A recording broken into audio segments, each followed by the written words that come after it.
Hey guys, so today we're going to be deriving some basic physics equations for beginners. We've been talking a lot about Deleuze and his importance of the differential, right? Differentiating. We've also talked about this in toy philosophy with Reza Negarestani and the use of manipulatives, right? So when we're talking about derivatives, we're really talking about the instantaneous rate of change. So we're going to start with a basic equation. Acceleration is your change in velocity over your change in time. You'll see this as delta v over delta t, where delta is the derivative. So this is very similar if you take, for example, the instantaneous rate of change. If you're taking something like a slope, for example, say I have 1 to 4. I'll just do 1 to 4 here.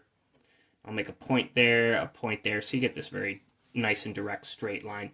The slope of anything is change in y over change in x. And so obviously 4 minus 1, 4 minus over 4 minus 1 is just 1, is the slope. So what we're dealing with is, with derivatives, or instantaneous rate of change. So say I take a equals dv over dt. I'm going to multiply by dt on each side because I don't like this dt being alone here in the denominator. So I'm going to get a dt equals dv. Now, the opposite of the derivative is the antiderivative, which is known as the integral. It kind of looks like this. So if I have, say, a curve or a function, something like that, right, from point A to point B, and this is on the x-axis. You're dealing with the kind of the area under that curve. Okay, so in this case, if I have the integral of A to B for this specific function, that's just going to be equal, we'll call it G, area under the curve, B minus GA.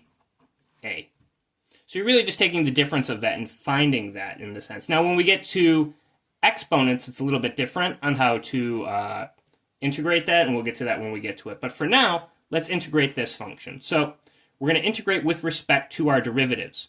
So I'm going to integrate both. This one with respect to time, so 0 to t. This one with respect to velocity. And so you're going to get a to t, right? Minus a, well, to 0, that's just 0. And then you get your final velocity minus your initial velocity. Or more simply stated, you're going to get final velocity equals initial velocity plus at. And so you can change this initial derivative into this equation here. So this initial equation into this one. Now, I also know that velocity is equal to the change in position over the change in time. Anyone who's ever driven a car knows that, your velocity on your car. Change in position over change in time. So I'm going to replace this in this. I'm going to swap these. So I'm going to get dx over dt. And again, this is where the differential comes in, why we get different results from similar things, pluralities from these things. Initial velocity plus at. I'm going to multiply on each side basically by dt because I want to get dx on itself. So I'm going to say dx equals initial plus at times dt. Now this is interesting because now when we take the integral of this, we're going to also have with respect to time, but then we also have a derivative with respect to time.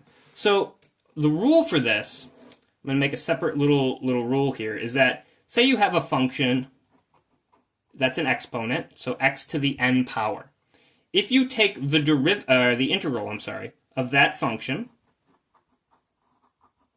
that's going to equal x to the n plus 1 over n plus 1 plus c, some constant. We're not going to worry about the c aspect. But this isn't hard. All we're saying is that if you have an exponent, it goes up 1, and then you put that total number in the numerator. So say I have, this is real easy. Say the function is just x to the 3. I integrate that. Well, x to the 3 plus 1 is x to the 4th over 3 plus 1, 4 plus c. That's all you're doing. You're just adding 1 over. And we're going to do that here with this equation. And so we're going to essentially we're going to integrate this function with respect to its parts, right? Always with respect. So this is with respect to position, initial, position, final. We integrate with respect, in this case, to time. So what we're going to get essentially is x final minus x initial, velocity initial, plus at squared. Now you get time as well. So you get vi t plus, now here is where we're going to get these terms. So you're going to do it, you're going to get a t squared, because it's going to go up 1, right? These are all to the first power, and then it's going to get squared over 2. So you get your change in x is going to equal initial velocity times time plus, and instead of dividing it by 2, we're just going to say 1/2 at squared. Nice and neat. So we get a different equation from that, again, initial equation. So let me turn the page here, if I can. This paper is so thin, it's very hard to turn the page. Okay, so we're going to start with another equation, yet again, similar to this. So we knew from before that acceleration, change in velocity over change in time, but that, I'm going to do something silly here. Anything over itself, right, is equal to 1. 8 divided by 8 is 1, right? Dx over dx is just equal to 1. So what I'm going to do is I'm going to split this up, this dv and dt. dv over dx times dx over dt, because dx over dx is 1.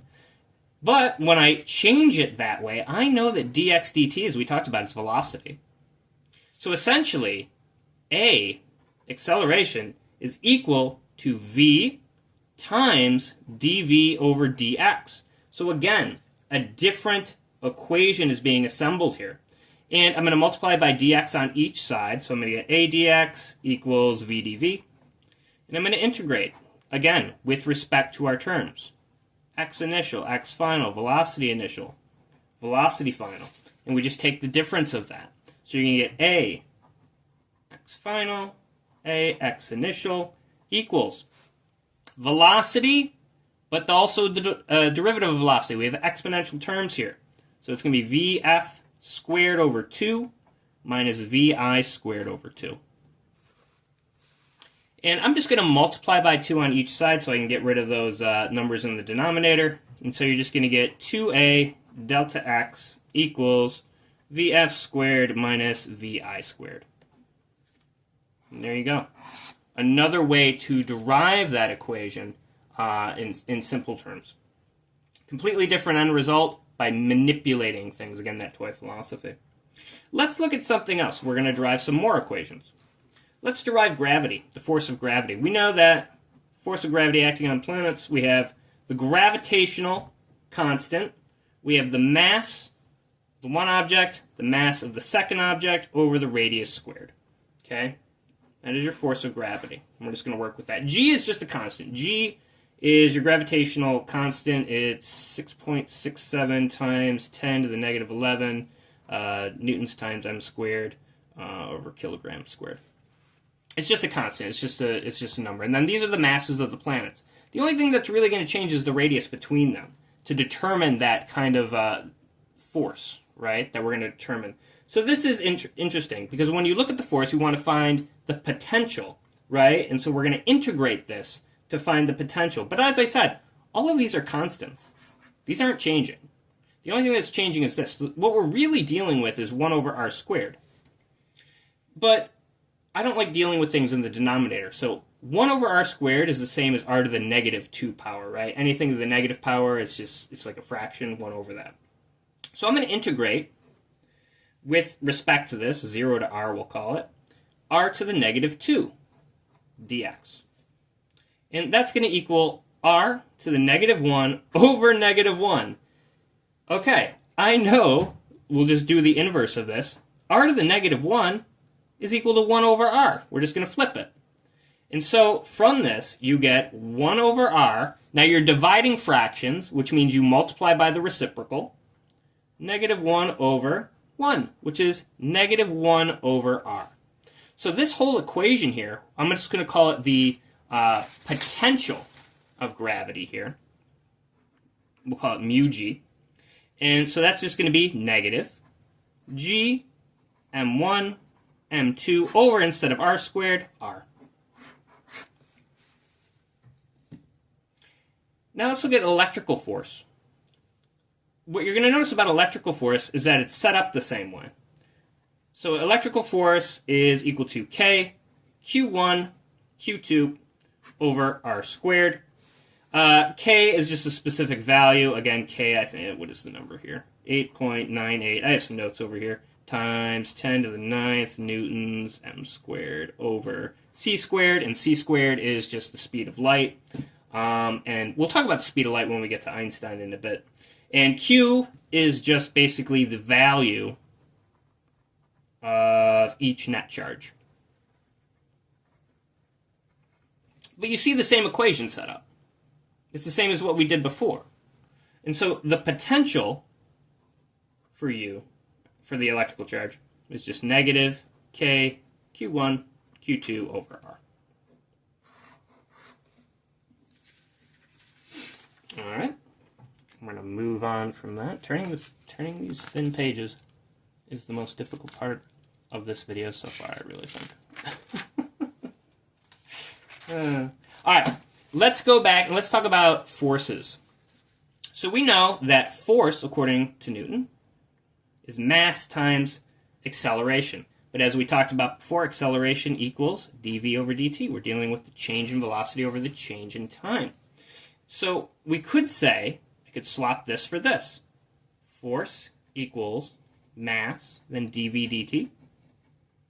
And I'm going to multiply by dt on each side. So I'm just going to get the force of dt equals mdv. And I'm going to integrate with respect to time on this side, so 0 to t, and then with respect to velocity, initial and final. So you can get ft minus, again, f to 0, equals mass, velocity final, minus mass, velocity initial.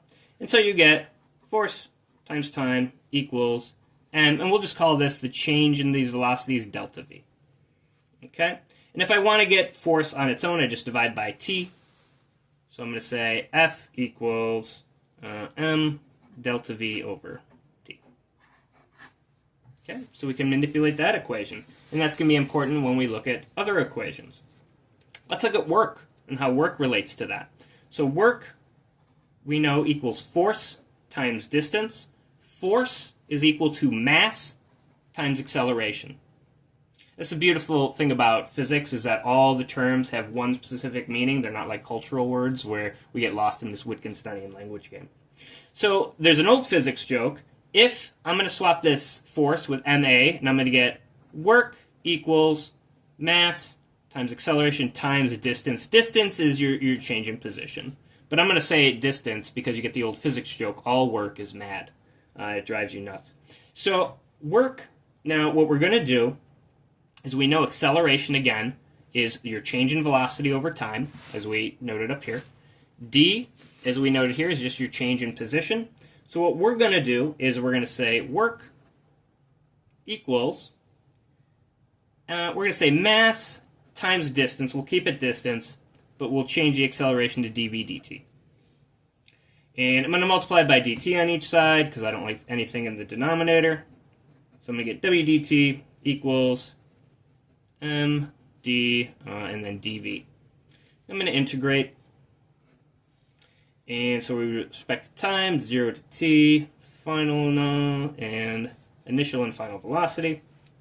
So you get wt minus, again, w0, which is nothing, equals, you're going to get md, velocity final, minus md, velocity initial.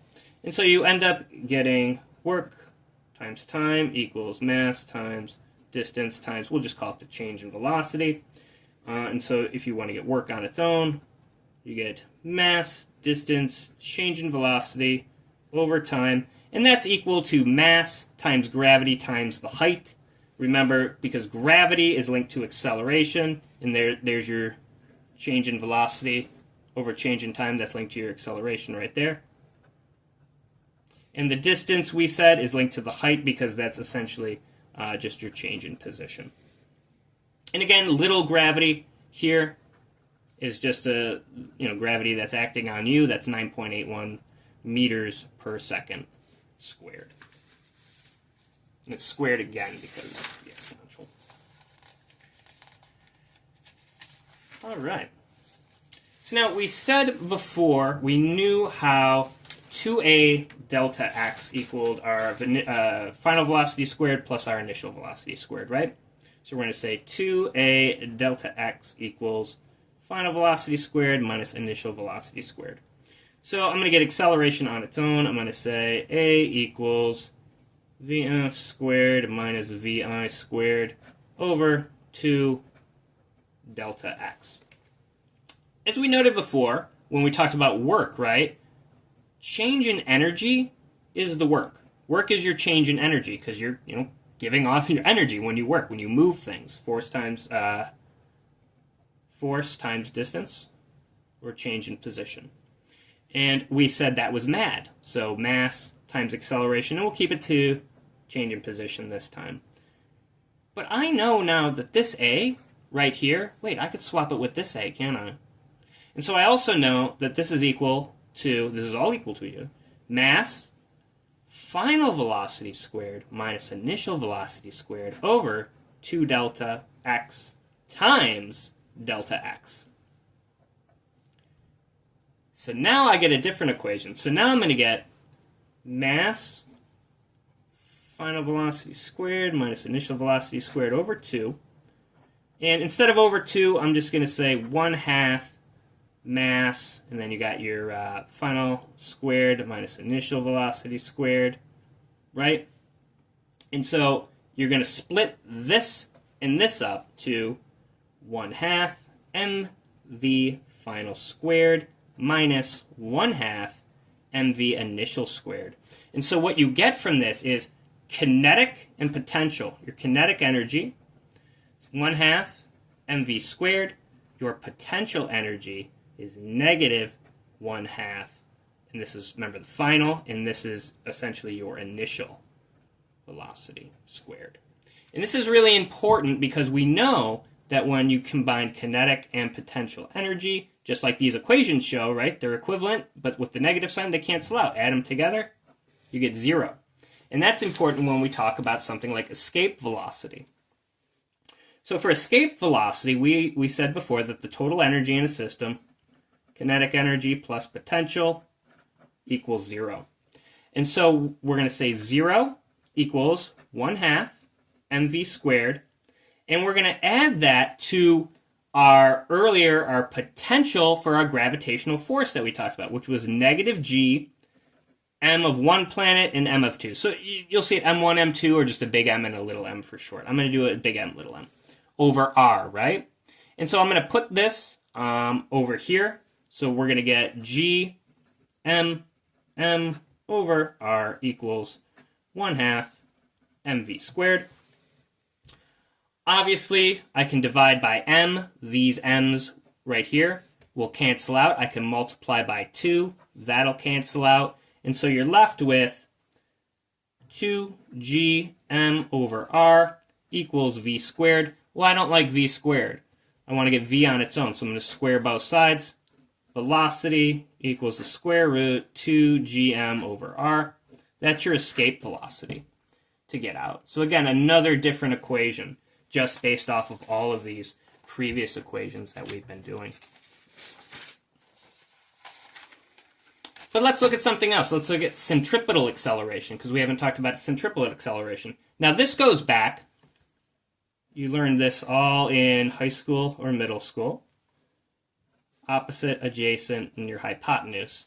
I learned it, you learned it as SOHCAHTOA, right? So Oscar had, a heap of apples. I think that was some corn too. Trying to do the G-rated. The way I was taught by my teachers was that Oscar had a hit of acid, some crack too. I don't know. My teachers were pretty jaded, I guess. But I did remember it when they talked about, getting hits of acid and crack. I don't know why. But anyways, when you have a centripetal acceleration, you're spinning something around in a circle. right? So it has acceleration. So I have the circle here. I have a radius to that circle. I have another radius here. And this is going to be d theta, just your angle. And I don't know, I have point A and point B. I want to find the difference between that. So that's going to be my change in position. Now, this is spinning around and around. If I let go, what was our derivative of acceleration? Derivative of acceleration, we said, was velocity. So say I'm spinning this around and around and around. I let it go at a certain point. When you let it go at a certain point, what does it do? It flies in a straight line. If I let it go at a different point, it flies off in a straight line. Okay? That's going to be our velocity. Velocity 1, velocity 2. And so I can make the same triangle here with velocity. Right? That's a terrible triangle. But v1, v2, and we'll call this dv. So we can get a couple different equations from this based on acceleration and velocity. So we know that d theta here, based on, Oscar had a hit of acid, some crack too. So Katoa, we have d theta equals dx over r. And again, let's mix and match some equations. I know that velocity equals position over time. Change in position over change in time.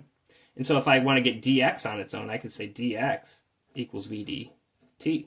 So this here and this here can get swapped. So I really could say d theta equals vdt over r. That's going to help me when I look at this. Because if we look at this, we have the d theta here, dv over v. Well, wouldn't you look at that? I have d theta equal to d theta. That means these terms are equivalent. So I'm going to get v dt over r equals dv over v. We're just going to do some mixing and matching here. We're going to maybe multiply by v on each side and try to get these on loan. So we're going to get v squared dt equals dvr. I'm going to divide each side, I think, by r and by dt on each side. Why? Because you're going to get this. V squared divided by r equals, and you would have dv and dt on its own. Why is that important? Well, because we know that dv dt is our acceleration. So acceleration equals v squared over r. And that's your centripetal acceleration. And now we're going to get into some really fun stuff. If you haven't been having fun already, I'm going to take a sip of beer first.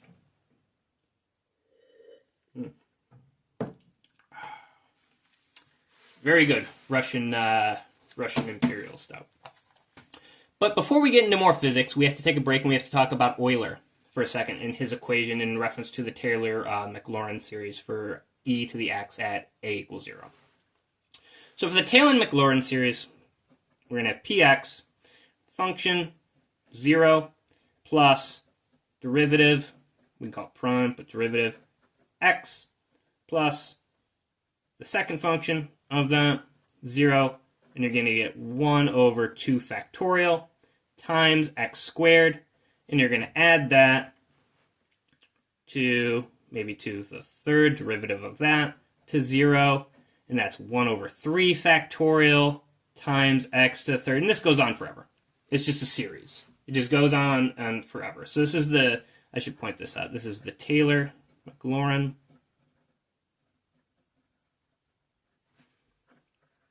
series for e to the x at a equals 0. Just point that out. But it's just a series. It goes on forever.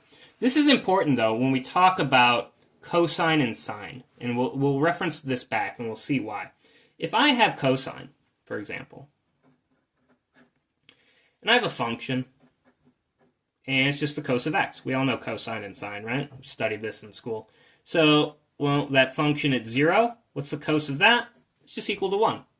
Cos of 0 is 1. What if I take the derivative of this? So I'm going to call it, I'm just going to say prime for derivative like we've been doing. What's the derivative of cos of x? The derivative of cos of x is negative sine of x. Well, what's that value then? That's 0. What if I take the derivative of this? We'll call it the second derivative, we'll just say. What's the derivative of negative sine x? It's negative cos x. And what's that equal to when you put it to 0? Negative 1. Do the derivative of that. What's the derivative of negative cos x? Sine x. What if I do with that with respect to 0? Put the 0 in there. You get 0. And let's do the fourth derivative, because this will repeat, and we're just going to do the final one here of x. And you're going to get cos of x. And so if I do that with respect to 0, I get 1. So you get this nice pattern of 1, 0, negative 1, 0, negative 1. And when we look back to the Maclaurin series here, we're going to see how this kind of relates to our even numbers. When we do sine, we'll see how it relates to our odd numbers. So let's do sine real quick. So f of x, we'll just start with the sine of x. Move this up.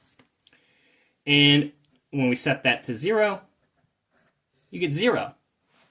We got 1 before, but now we get 0, and we're going to see how this relates. And so we do the prime, cos of x, f prime, you get 1. Take the derivative of that, negative sine x. That's going to equal 0. What if I do the derivative of that? Again, we're getting the same answers that we did before. Negative sine x, 0, right? Negative sine x, 0. It's the same thing, but it goes in a different order, which is interesting because we're going to look at cosine and how that relates to sine. But if I start with f to the 3 prime, what's the derivative of negative sine of x? That's negative cos x. And that'll be negative 1 x. And the derivative of that is just sine x. So we're right back where we, kind of where we started. Okay, and that's back to where we started with 0. So we see this kind of alternating pattern of zeros and ones and negative ones. So when we look at cos of x, or cosine rather, and we relate it back to the Maclaurin series up here, right? Like 0 and then the prime of x. So we have 1, x. Then we have x squared over 2 factorial, and then x cubed over 3 factorial, and then it would be x to the 4th over 4 factorial. It goes on forever, right? But we see the alternating pattern. So for cos, right, you'll have px. What does that equal? We're going to have 1, right, because we have our 1. We don't have anything for x. It's 0 for x. But we do have something for a negative, so we're going to turn this x squared over 2 factorial, but it's going to be negative now, because we have this negative right here. So you're going to have 1 minus x squared over 2 factorial, plus, again, nothing, and we're going to go to the 4th, x to the 4th over 4 factorial, minus x to the 6th over 6 factorial, plus dot, dot, dot, it goes on forever. Now, what if I look at this in terms of sine? So sine, let me get this a little straight here. There we go. So sine is going to be similar, but it's just going to be everything else. We don't have the 1, we start with x. Then we go negative over 3 factorial. Then we go positive, again, prime numbers, x5 over 5 factorial, minus x to the 7th over 7 factorial, plus dot, dot, dot. So we get this variation between sine and cosine with these numbers in relation to the Maclaurin series. Running out of room here, sorry you can't see that, but you can always rewind the video. So we're going to look at this in terms of E. Okay, E, and we're going to say E, and we're going to take the sum starting at 0, we're going to go to infinity, and 1 over n factorial. Let me just explain, because I've been talking about factorials, and I want to make sure you understand. Most people know what factorials are. So say E. Say I have E, right? I want n equals 1 to 4. This is the sum. I want the sum of 1 to 4. All that means is that you're adding. Start with 1, end at 4. 1 plus 2 plus 3 plus 4. That equals 10. That's all that sum means. You're just adding these up from this range to this range. Factorial, say I have 4 factorial. That just means multiplication. So 4 times 3 times 2 times 1. Whatever that equals. 24 or whatever. That's all that is. So we're going from the range of 0 to infinity, right? As we know with the Maclaurin series. Oop, dropped my papers. Hang on. Too many papers. But we're going from that range, and then we're going to have it over n factorial because of that. So we are then going to say, so we're going to say e equals sum, n equals 0, and then again we're going to infinity over 1 n factorial. So that's 1 plus 1 over 1, just like our series, and then we get 1 over 2 factorial plus 1 over 3 factorial plus dot, dot, dot. It just goes on forever like that. 4 factorial, 5 factorial, 6 factorial, right? So e on itself is fine. E is just a number, by the way. It's just like pi. It's 2.71828, dot, dot, dot. It just goes on forever. So it's just a specific value. But we did it with regards to e, the sum of e over n factorial. But we have x terms here. So we want it to e to the x. So let's do that next. Let me get a new page of paper here for you guys. So we're going to say, instead of e to the x, still do the same thing, from 0 to infinity, but instead of n over, or 1 over n factorial, we're going to say x to the n over n factorial. And so then you're going to get 1 plus x. This is good because it relates back to our equation where we had 1 and then x, so with cosine and sine. And then you're going to get x squared over 2 factorial plus x cubed over 3 factorial, dot, dot, dot. It just goes on forever. So now we're seeing a lot of similarities. So what if I do e to the I to the x? Well, roughly, because this goes on for infinity, right? And so it has to reach infinity for this to be equal. But you're going to get 1 plus imaginary number times x plus, it's just this. We're just adding in the i's now. So I x squared, it's the same thing, over 2 factorial plus ix cubed over 3 factorial plus ix to the 4th over 4 factorial, that goes on forever. What do you notice about these? With real and imaginary, right? Now remember our real and imaginary. Let's do our unit circle. We're going to make our our Jungian mandala here, where you get the trinity, the cross, and then you get the 4 quadrants. Again, it's important to study this too, because Lacan likes to use imaginary numbers as well. It's important in physics, and it's important for Kant, because Lacan, you have the imaginary axis here, and then you have the realm of the real as well, so real numbers go along this axis. On this axis is cos of theta, and then you have your unit triangle. You have your triangle right there. It's a terrible triangle. On this is a sine of theta, and here's 0. So you have your imaginary dealing with sine, real dealing with cos. So again, the trinity there and the little quaternity. But this is interesting because when we look at these numbers, well, 1, that's a real number. I times x is imaginary. I x squared over 2, that's a real number. Why is that a real number, some people say, though? Because that has I in it. But remember, I, what is I? Right? I is the square root of minus 1. Right? Doesn't exist. Square root of minus 1 is just an imaginary number. But what if I have I squared? Well, then you get rid of this square root, and it just becomes negative 1. Negative 1 is a real number. So when we do this with the even terms, we get real numbers. If we have the odd terms, we are left with an I, so we're left with imaginary numbers. So you get this alternation between imaginary, right, and real in relation to sine and cosine. So what that eventually equals is that when you look at the real numbers, you're going to get stuff like 1 minus x squared over 2 factorial plus x to the 4th over 4 factorial minus x to the 6th over 6 factorial, right? And that's all going to be, these are all going to be for cos of x. the imaginary, those will be I. We factor out I.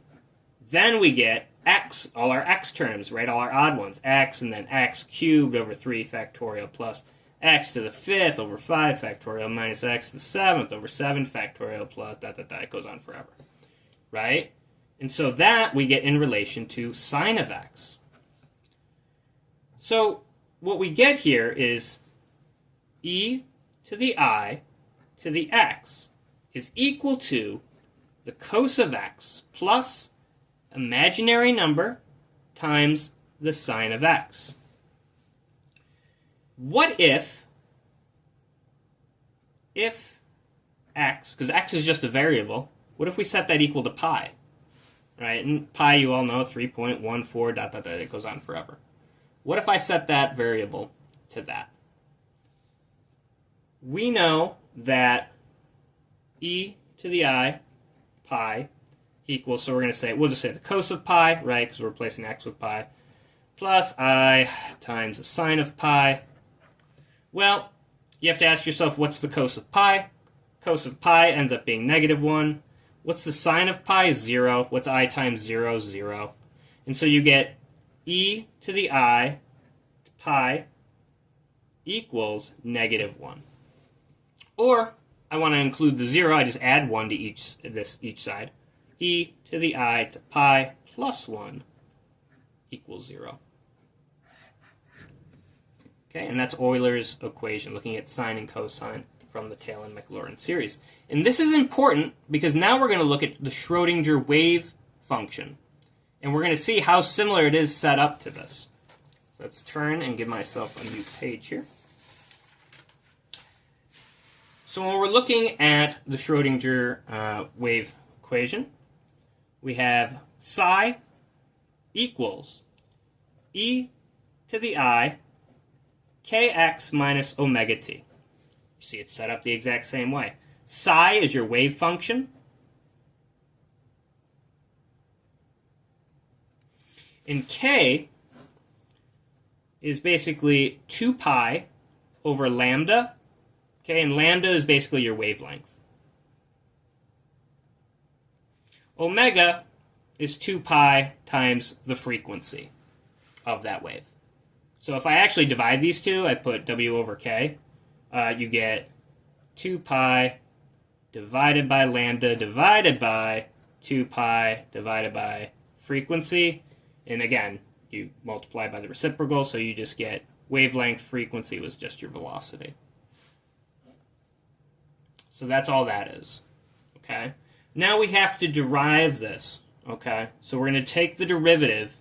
We're going to have to do it with respect to two terms.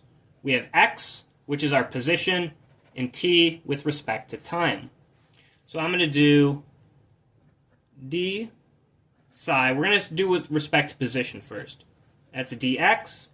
And you're going to get I, k, and then you're going to get this whole piece back. E to the I kx minus omega t, but that's just psi. So I'm going to say I k psi. And the reason for that is that if you have, say, a function a to the x, you would normally get for a derivative a to the x, and then you get the natural log of a. But when the natural log of a in our equation, it's equal to 1, you basically just essentially get a to the x equals a to the x. So this piece here isn't going to change. It's just this piece back. So the natural log is just, when the natural log is equal to 1, you get that piece back. All right, so we're going to take this, we're going to square our terms. So we're going to get d squared sine over dx squared equals ik squared psi. And you can see why we want to do that, because I squared, as we said before, is -1. I also know that k is equal to p over h bar. P is just your momentum, it's your mass times your velocity. H bar, running out of room here. H bar is just Planck's constant divided by 2 pi. Planck's constant is just, again, a specific number, 6.626 ... times, it's really small, 10 to the -34. I think it's kilograms or seconds. I forget what it is. I forget the exact terms of that, but it's an insignificant, very, very small amount. But that's what that is. Just defining all the terms there for you. But anyways, so we can swap this k with this p over h bar, and we could swap this I squared with a negative 1. So we're going to get d squared psi over dx squared equals negative p squared over h bar squared psi, which is really, really nice. So we're going to go down a bit further. I'm going to go over a bit here. Now, what we're going to do is we're going to multiply by h squared on each side, because I don't like anything in the numerator here, and I want to get this over here. So you're going to get negative h bar squared d squared psi over dx squared equals p squared and psi. Now, what we have to look at, too, with respect to this, is energy. Because now I have p squared psi, and this is interesting. So let's leave this for a moment. I know that the energy in a system, we talked about it earlier, is kinetic and potential combined. I said before that the kinetic is 1/2 mv squared, and we'll just call the potential mu for now. Why is this important? Well, I have p squared, and this is very similar to that, because p, our momentum, is our mass times our velocity. Well, wait, I have mass times velocity over here, and now I have it over here. Can I make this p somehow equal this 1/2 mv squared? Yeah, I just square the terms. And I'm going to divide by 2m. So p squared over 2m is the same as 1/2 mv squared. So I could take that and swap it with that. And so essentially what you're going to get is energy equals p squared over 2m plus mu. Now, I had a psi in here, though. I don't have a psi here. So I'm just going to distribute a psi evenly through all the pieces, because if you do it evenly on each side, it's equal to each other. There's nothing wrong with that. So you're going to get E psi equals p squared psi over 2m plus mu psi. And now, look what I have. P squared psi. What do I have here? P squared psi, and I know that's equal to this. So I can put this whole piece where this piece was. So you're going to get E psi equals negative h bar squared d squared psi over, don't forget the 2m, dx squared plus mu psi. Now, this is the time-independent Schrodinger equation.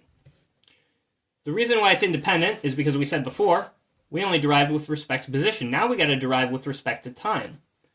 So let's do that next. And we're going to come back to this equation because you know we're going to take this value, and this value is going to equal something else, and we're going to swap and mix and match. So let's look at the time-dependent side of this equation now. We're going to start the exact same way we started before. Let me take a sip of beer real quick.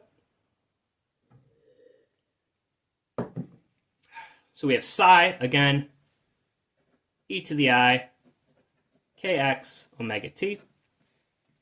I'm going to take the derivative of psi, but this time with respect to dt.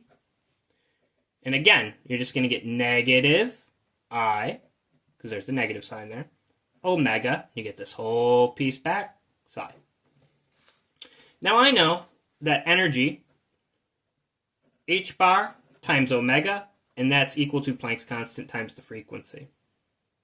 So I know that if I distribute a psi through that, I'm going to get E psi, h bar, omega, psi, right? I'm just distributing a psi through each of those. So I haven't changed anything. So I get this here. See this omega psi? But I have omega psi right here.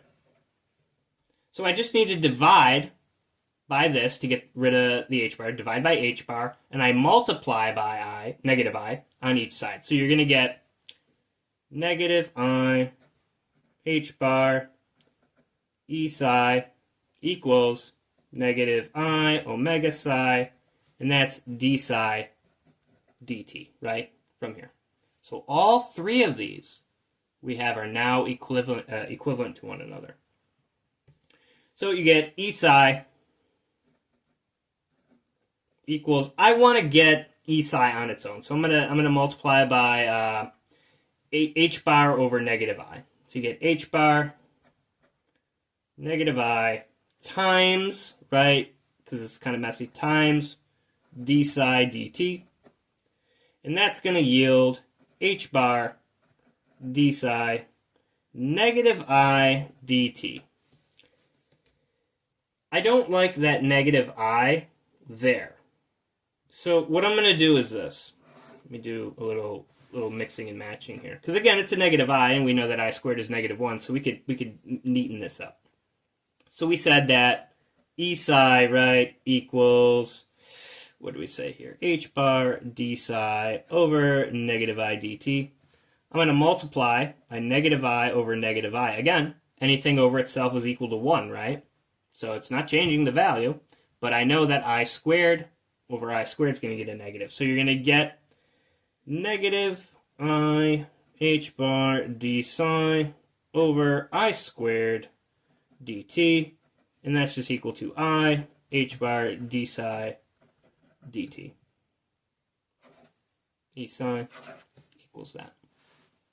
And so what you get is E psi equals I h bar d psi dt. But wait, we're not done. We got to go back to our previous equation. What was our previous equation? We said E psi also was equal to negative h bar squared d squared psi over 2m dx squared plus mu psi. This equal to this equal to this. This is the Schrodinger equation. You do see it represented different ways. So you'll see it represented by these three parts. Sometimes you'll see it the shorthand. You'll just see E psi equals this, and they won't expand upon it. Sometimes you'll see it like this, though. People like to be fancy.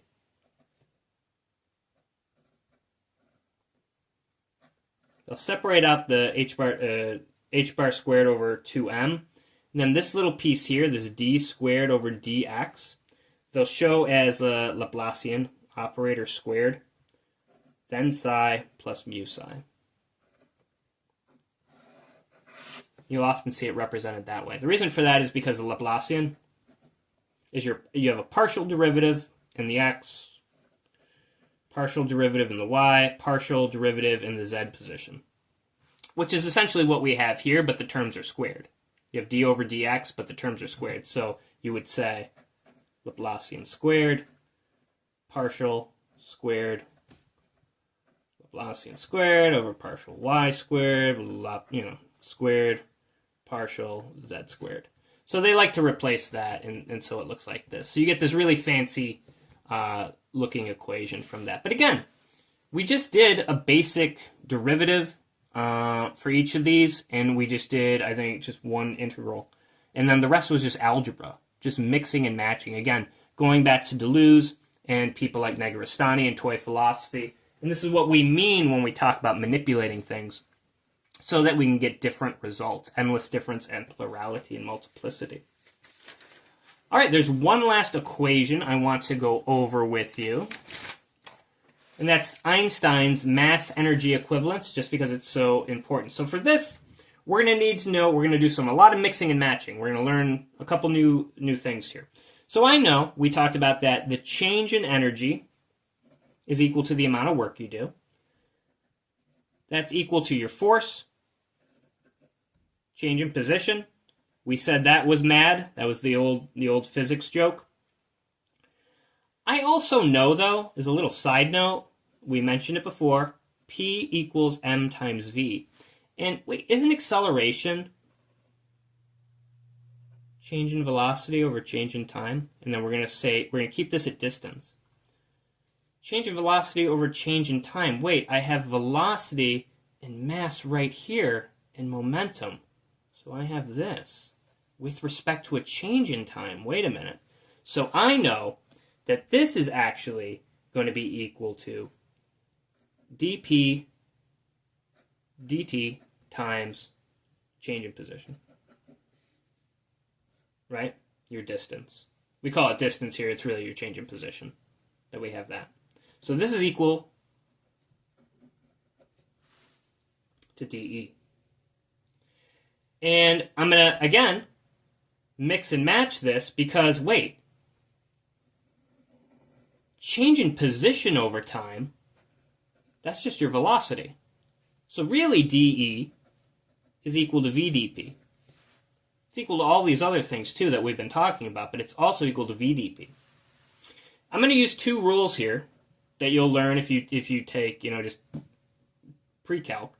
But you're going to do the product rule for a derivative, because we have a derivative and we have a product here. So the product rule goes as such. If you have a function, say we have gx times h of x. Again, we just have things multiplied by each other. Then the derivative of that, we're going to take the derivative, first piece, multiply it by the second piece, and then we're going to add that. We're going to keep the first piece, not the derivative this time, times the derivative of the second term. So this is a derivative, non-derivative. Since it was derivative last time, non-derivative, and then this was the derivative, because we didn't. And we just add them together. So let's look at that for P equals m times v, because that's essentially what we're dealing with here. So we know that momentum, mass times your velocity. So what would the derivative of that be? Well, we're just going to we'll prime velocity this time, and we're going to add it to v, because we just primed it here. But we didn't prime this, so we're going to take the derivative of that. So we're going to say derivative. Instead of using prime terms, I'm just going to say d for derivative this time. So dp equals m dv, right, because we have the derivative, plus v dm, right?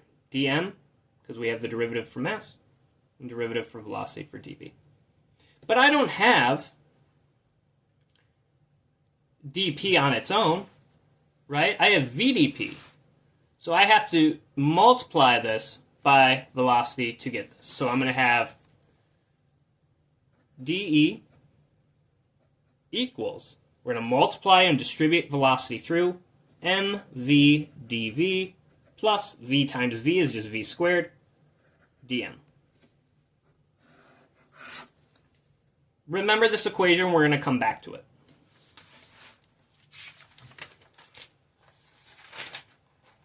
We're going to talk about relativistic mass and rest mass real quick. So m equals m naught over the square root of 1 minus v squared over c squared. M is your relativistic mass. M naught is your rest mass. This is awful, right? A square root in the denominator and a fraction in it? No, we're not doing that. Basic math rules. 1 over a is the same as a to the negative 1, like we mentioned before. If I want the square root of a, you know what that is? That's a to the 1/2 power. We're moving all of this into the numerator. So you're going to get m equals m naught 1 minus v squared over c squared to the negative 1/2 power. It's a lot easier to see that. We are going to derive this, though, this m. We're going to derive it with respect to velocity, and we're going to use the chain rule and the power rule. So the chain rule is this. If I have a function, and say it's g, and then h is embedded in that, the derivative of that is going to be the derivative of g times hx times, we're going to take this inner piece, bring it out, and take the derivative of that. That's the chain rule. So we're just going to do that. The power rule is this.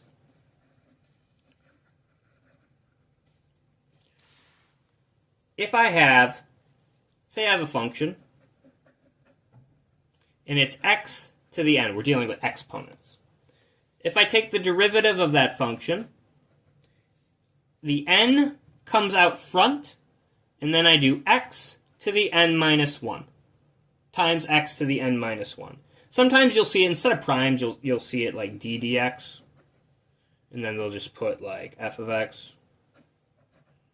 and it's just n times x n minus. It's the same thing. It just looks slightly different.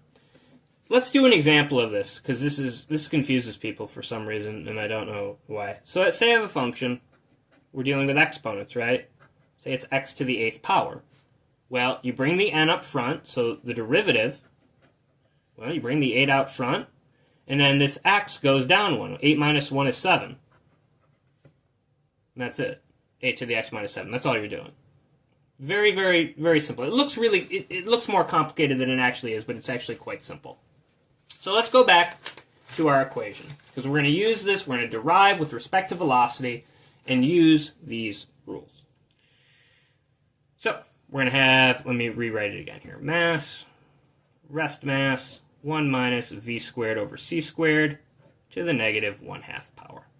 We're going to derive with respect to velocity, use the chain rule and power rule. So dm dv equals m naught times 1/2, we're going to bring it out in front.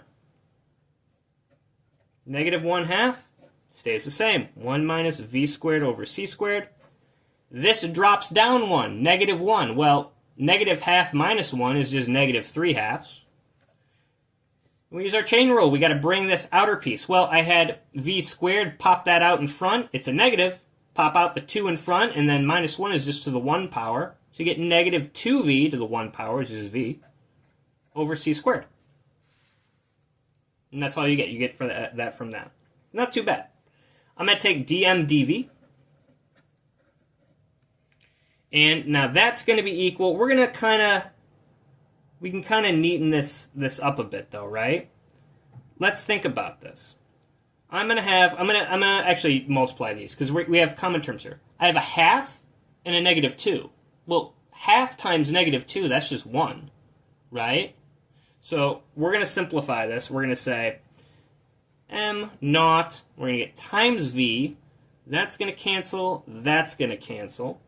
And then you're just going to be left with m naught v, and then you have the c squared. And then we're just going to multiply by 1 minus v squared over c squared to the negative 3/2 powers.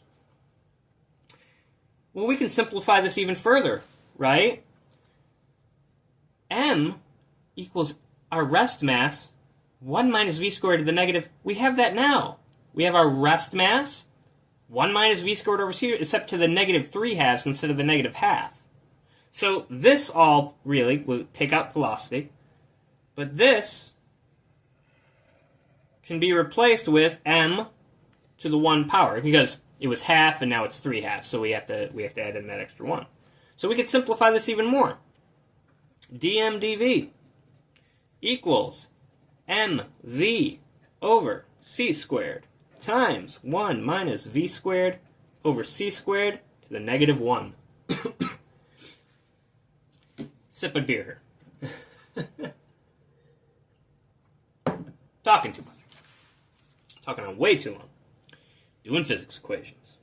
Anyways, this is even great though, because anything over itself is 1, right? So let's do this. We'll just do some more mixing and matching. That's all we've been doing. Constant pluralities and multiplicities being produced here. mv, c squared. I'm going to change this 1 to c squared over c squared. That way I have common denominators. Right, because now I could subtract these two fractions. Because anything over itself is 1. So you're going to get dm dv equals mv c squared, and then you're going to get c squared minus v squared over c squared, negative 1. I don't like this negative 1 though. Remember what we said before? That if I had 1 over a, like a fraction in the denominator, that's equal to a to the negative 1. So I could really just take the reciprocal of this, right? So I'm going to say dm dv equals mv c squared times, I'm going to flip it, c squared over c squared minus v squared to get rid of that negative 1. So it looks like that. That's nice and easy, isn't it? Because look, those cancel. And so I'm left with dm dv equals mv over c squared minus v squared. Now I just multiply each side. I have to distribute this dm by the c squared vm, and then I'm going to get mv dv, because I'm multiplying them, cross-multiplying. Essentially, you want to cross-multiply here. And you're going to get, all right, so c squared dm minus v squared dm. And I told you not to forget about our equation from earlier. I'm going to rewrite it. Our equation from earlier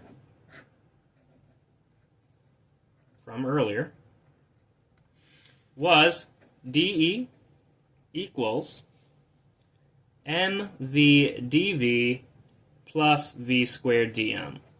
Well, isn't that nice? I have mv dv and I have mv dv. I can replace this term here with this term here. Look at that. That's super nice, because then these terms are going to cancel. So let's rewrite it.